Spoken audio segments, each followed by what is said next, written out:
Hello, CBC.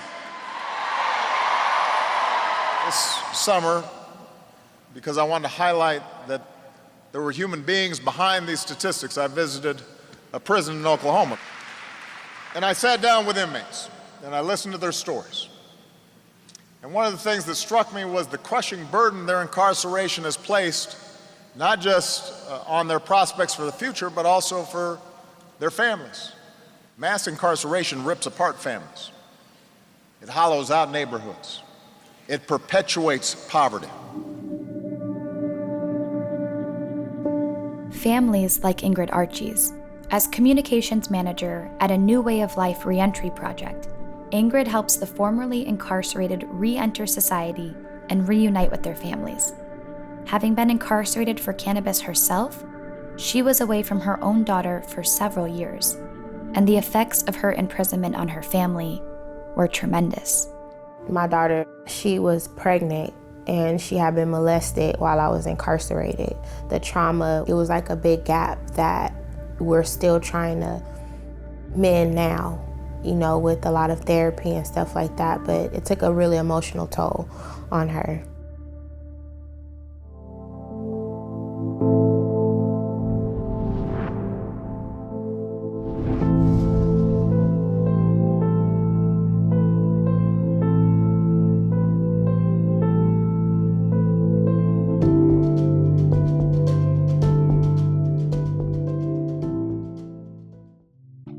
Many things can put strains on the relationship of a parent and child, but none quite like incarceration. While the emotional trauma of being locked up seems obvious, the negative effects of having a family member behind bars are measurable, and yet the criminal justice system does little to support or even acknowledge the families of the incarcerated. Not only do we have thousands and thousands of people who have been separated from their families in prisons and jails, but we take away those individuals' ability to provide for their families. We create more families that are dependent on less income and less working people in the household. Young people and children grow up to face more challenges with being separated from their parents. Families are devastated, and our communities are being devastated by mass incarceration. When I was 22 years old, I found myself standing in a courtroom in Georgia watching my husband be sentenced to 15, serve 6 for a crime stemming from his drug addiction. I spent the next 7 years as a single mom, basically, and trying to hide the fact that I had a husband who was in prison. You know, it was embarrassing, and I felt stigma and shame. And it's a real burden on a family to have somebody who's incarcerated. The collect calls are extremely expensive. It's a burden to go and visit them. It costs money, obviously, gas money, and people can be placed very far away from their families, sometimes across the country. When you go to a prison, especially a federal prison, it's in the middle of nowhere. And then it's just like daunting. You know, you have like long roads that you have to drive up, you have to check in, you have to park in a certain area and walk far, and there's fences and barbed wire and guard things just like everywhere. So when I was a kid, I was like, oh my God, like this is insane. Like my dad is in here. I still get that like butterflies in my stomach because it makes me nervous. It absolutely has tremendous negative consequences. I talked to so many kids who have effectively lost their parent, and many of the people who I talked to who are incarcerated tried to continue parenting from inside prison, but it's really difficult when you can't be there every day. Virgil Grant is co-founder of the California Minority Alliance and founder of California Cannabis, a cannabis activist and one of the first collective owners in California. Grant served 6 years in federal prison on marijuana charges. There's really no parenting that you can do from a jail cell. They were able to visit. The visitation was Friday, Saturdays, and Sundays. You cannot truly get a quality visit from that position.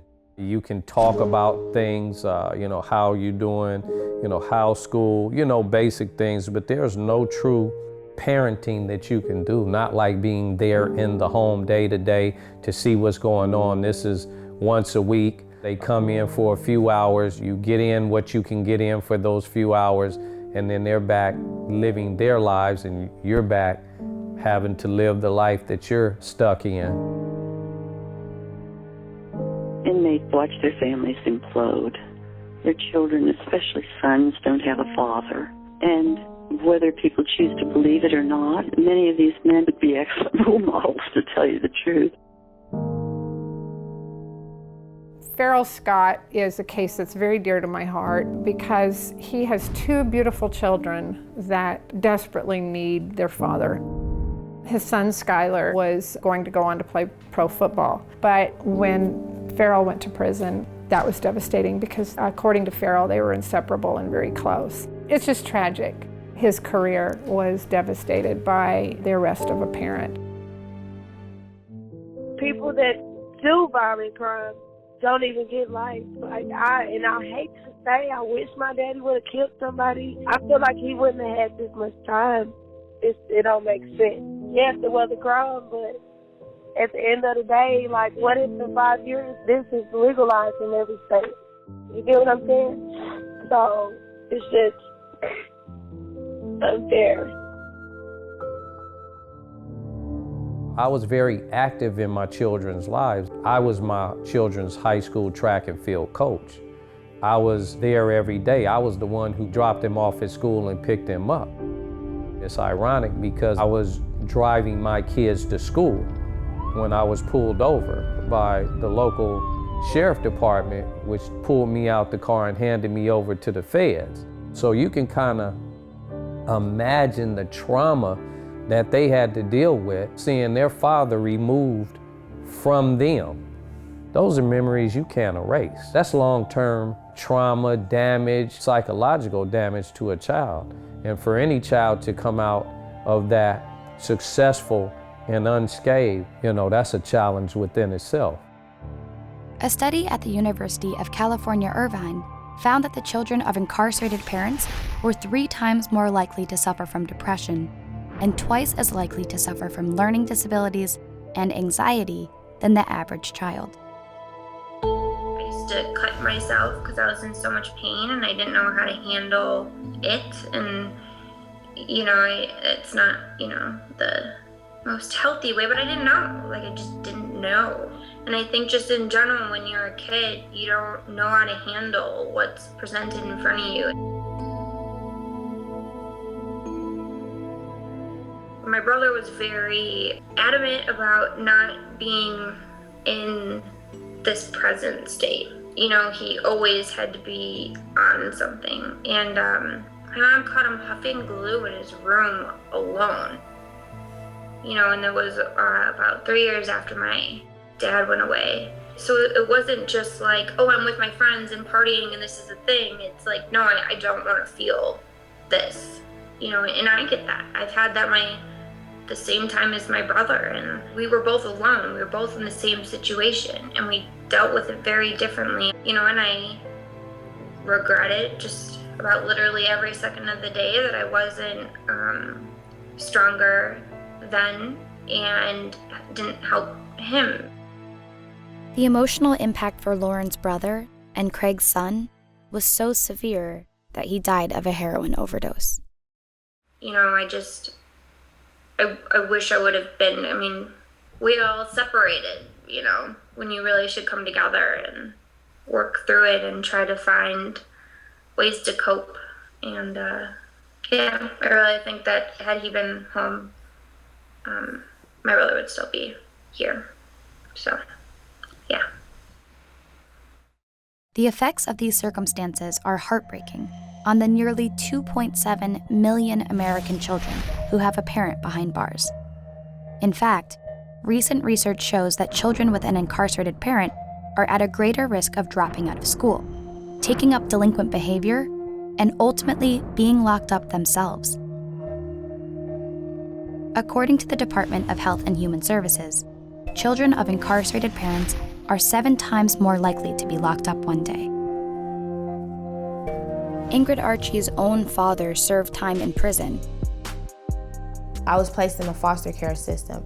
I wasn't able to stay with my dad because He was criminalized for a marijuana conviction, which meant that I had to be in the system. When kids are placed in the system, they don't check on the kids. They don't make sure that they get the proper therapy that they need to address any issues from being separated from their parents.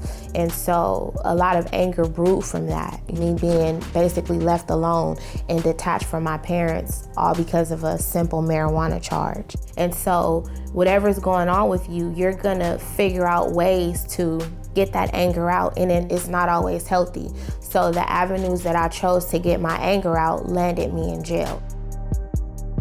What we call preschool to prison pipeline, we have to shut that down and let our kids know that there is a brighter future for them, and through the education that won't lead to ultimately incarceration due to the biased laws that have been created within our country. I think that there should be things like mandatory therapy for children.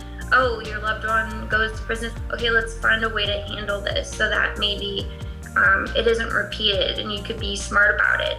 Overall, we need to be taking a more holistic look at this. If you're going to take somebody out of a home and put them into prison, it's going to have an impact on their family and on their children.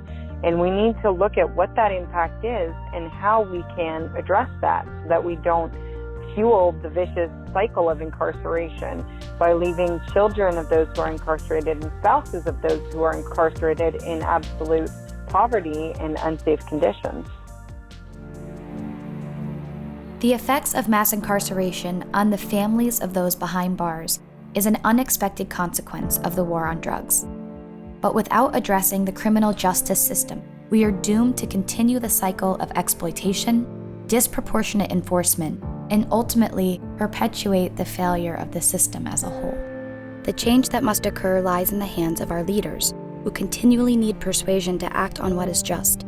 Eliminate mandatory sentencing, repeal mandatory minimums for minor drug offenses and nonviolent crimes, encourage state governors and the president to increase pardons and commutations, and increase federal funding for social programs, not only for released offenders, but for their families. Red states are turning green.